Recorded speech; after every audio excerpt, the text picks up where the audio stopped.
Саламатсыңдар ма, құрметті менің оқырмандарым, және қыздарым, келіндерім. Міне мен бүгін өзімнің спальныйыма мынандай төсек жапқыш тігіп алдым.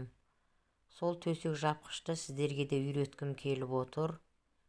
Соған қалай қарайсыздар? Мынау жаңа жылдарыңызбен, жаңа қоян жылы бәріңізге бақыт, табыс, қуаныш, жақсылықтар әкеле берсін. Алла істеріңізді оңғара берсін. Мына төсек жапқышты мен тігіп бітірдім.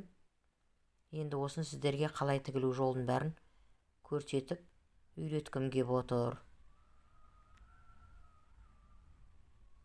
Міне ұзындығы 2 метр, ені де 2 метрге жақындайды. Және осын бәрін матасын сатып әкеліп, қолдап тігіп шығардым.